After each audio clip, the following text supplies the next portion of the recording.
안녕하세요. 홍프로 스포츠입니다. 적중하신 가족방분들 모두 축하드립니다. 홍프로 가족방에서 모든 경기, 언오버 및 핸디캡, 최종 조합 공유해드리고 있습니다. 적중률 높은 홍프로 가족방은 고정 댓글에 있는 링크로 문의해 주시기 바랍니다. 7월 4일 해외농구 6경기 분석 시작하겠습니다. 첫 번째로 바하마 대 폴란드 경기 알아보겠습니다. 먼저 바하마는 대회 첫 경기였던 핀란드 상대로 승리를 기록했다. 올 시즌 NBA에서 좋은 모습을 보여준 디안드레 에이튼과 에릭 고든, 버디 힐드를 귀화시켜 전력을 강화한 효과가 나타난 경기였다. 2m의 흑인 포워드 데이비드와 178cm의 단신 포인트 가드 도닉 브리지워터의 공격 옵션에서 파생되는 윌리스 맥키 주니어의 양쪽 코너에서의 점프슛 이외에는 강팀들을 위협할 수 있는 공격 옵션이 부족했던 바하마에게 3명의 NBA 리거의 합류는 팀 전력을 크게 업그레이드 시킨 상황이다. 이어서 폴란드는 NBA 샌안토니오에 제레미 소엔이 합류하면서 프론트코트 전력이 강화되었고 팀의 주장이 되는 마테이수 포니카와 베테랑 가드 슬로터가 건재한 전력이다. 대회전 야니스 아데토쿤보가 빠졌지만 나머지 자원은 풀가동한 그리스와 4점차 접전을 펼치는 등 실전 경기력이 많이 올라온 가운데 이번 대회를 맞이한다. 스페인에 있는 발렌시아 중립구장에서 펼쳐지는 경기다. NBA 리거 3인방을 합류시킨 바하마의 승리가 예상된다. 특히 디안드레 에이튼은 NBA 경기에서 제레미 소엔과의 맞대결에서 강점을 보여주기도 했기에 기대를 걸어볼 만할 것이다. 바하마 승리를 추천합니다. 두 번째로 라트비아 대 필리핀 경기 알아보겠습니다. 먼저 라트비아는 대회 첫 경기였던 직전 조지아와의 경기에서 승리를 기록했다. 크리스타 포르징기스가 결장했지만 월드컵에서 결장했던 NBA 리거 다비스 베르탕스와 자국 리그 3점슛 1위 리아르트 로마즈가 합류하게 되면서 3점 라인의 생산력이 크게 올라갔고 리바운드 싸움에서 9개의 마진을 기록한 경기였다. 또한 FIBA 농구 월드컵 단일 경기 최다 어시스트 기록 보유자인 포인트 가드 아르투르스 지카르스도 자신의 몫을 해냈으며 NBA를 경험한 로디온 크룩스는 수비에서 높은 에너지를 보여주기도 했다. 이어서 필리핀은 귀화 선수이지만 국민영웅이자 농구왕으로 불리고 있는 저스틴 브라울리가 폴란드와 평가전에서 30득점을 기록하며 36세의 나이에도 건재한 모습을 보여줬고 218cm의 장신 센터 카이소토와 드와이트 라모스 그리고 차기 시즌 KBL에서 모습을 드러낼 칼 타마여 등이 참가한다. 하지만 올 시즌 유타에서 평균 17득점을 기록한 조던 클락슨이 불참하는 가운데 지난 월드컵에서 골밑을 책임졌던 208cm의 빅맨 AJ 에드와 허슬 플레이에 강점이 있는 스카티 탐슨이 부상으로 전력에서 이탈하며 전력이 약화된 상황이기도 하다. 라트비아의 홈에서 펼쳐지는 경기다. 라트비아가 백코트 싸움에서의 우위를 바탕으로 이타적인 팀 플레이를 활용해 찬스를 만들 수 있을 것이다. 또한 홈코트에 이점이 있는 만큼 3점 슛에 능한 다비스 베르탕스와 리아르트 로마즈의 합류 효과도 기대를 걸어볼 만할 것으로 예상된다. 라트비아 승리를 추천합니다. 영상은 잘 보고 계신가요? 핸디, 언오버 및 최종 조합 공유받아 보실 수 있는 가족방 입장 방법 알려드리겠습니다. 첫 번째로 영상 하단의 댓글을 클릭해 주세요. 두 번째로 댓글에 링크를 클릭해 주세요. 마지막으로 채팅 참여하기 후 메시지 주시고 답장 기다려 주시면 됩니다. 나가기 하시면 가족방 입장 시켜드릴 수 없습니다. 언제든 편하게 문의 주시기 바랍니다. 세 번째로 도미니카 대 그리스 경기 알아보겠습니다. 먼저 도미니카 공화국은 대회 첫 경기였던 직전 이집트와의 매치에서 승리를 기록했다. 팀 전력의 핵심이 되는 NBA 리거 칼 앤서니 타운스와 알 호포드가 불참했고 1쿼터 출발은 불안했지만 스페인 리그에서 영플레이어 상을 2차례나 수상한 20세의 장 몬테로가 후반 교체 투입되어서 게임 체인저가 되어주기도 했다. 빅맨 자원들뿐 아니라 선수 전원이 적극적인 리바운드 참여를 통해서 14개의 리바운드 마진을 기록했으며 세컨 득점에서도 압도적인 차이를 만들어내기도 했다. 이어서 그리스는 지난 월드컵에서는 NBA 리거가 쿤보 한 명뿐이었지만 이번 올림픽 예선에서는 NBA에서 MVP 레벨이 되는 쿤보를 비롯해 도쿄 올림픽 예선에서 팀의 중심이 되었던 니칼라테스와 코스타스 슬루카스가 합류한다. 핵심 전력 3인방이 모두 팀에 합류했으며 팀을 위한 굳은 일을 해줄 수 있는 톨리오플로스와 파파야니스도 함께하는 상황이기도 하다. 그리스의 홈인 피레우스에서 펼쳐지는 경기다. NBA 리거 칼 앤서니 타운느와 알 호포드가 불참한 도미니카 공화국의 골밑을 야니스 아데쿤보가 폭격할 수 있을 것으로 예상되는 매치업이다.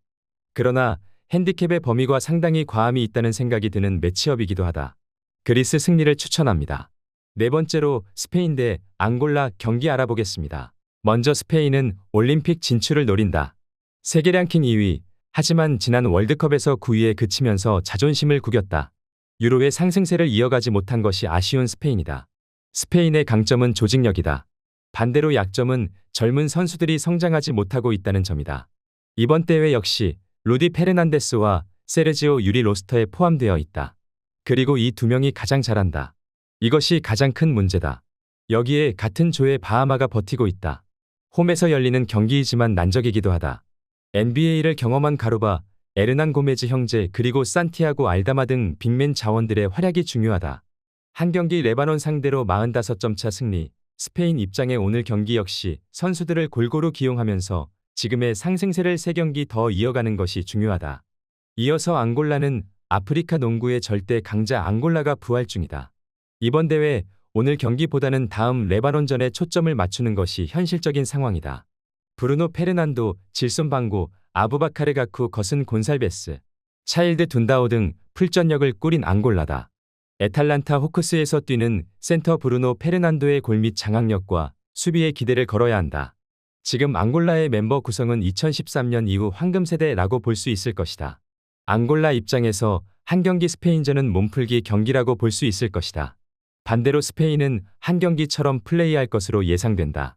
하지만 앙골라가 운동 능력을 바탕으로 좋은 수비는 보여줄 수 있을 것이다. 그리고 스페인은 벤치 멤버가 나설 것으로 보이는 매치업이기도 하다. 스페인 승리를 추천합니다. 영상은 잘 보고 계신가요?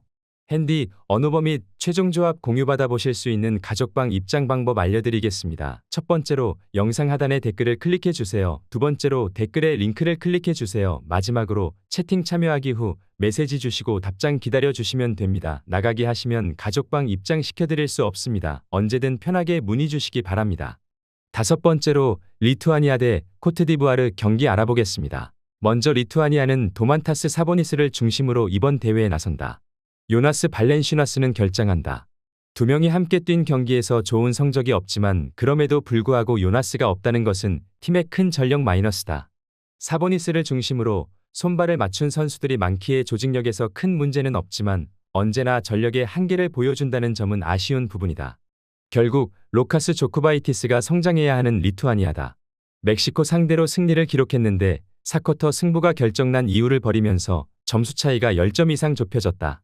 사보니스가 한 경기 25분 12점을 기록하며 비교적 수월했던 경기를 보여주기도 했다. 이어서 코트디부아르는 모 밤바가 합류하면서 기대감을 높였지만 연습 경기에서 기대 이하의 경기력을 보여주면서 기대감을 떨어뜨린 상황이다. 연습 경기에서 포르투갈 상대로 패배를 기록하기도 했는데 유럽 농구 변방 포르투갈에게 패배는 충격적이기도 했다. 하물며 최종 예선에는 모 밤바는 결장한다. 지난 남자 농구 월드컵의 전력과 비슷한 전력이라고 볼 수 있을 것이다. 리투아니아가 조1위와 토너먼트 우승을 노리고 있는 상황이다. 결국 조직력과 수비를 더 끌어올려야 한다.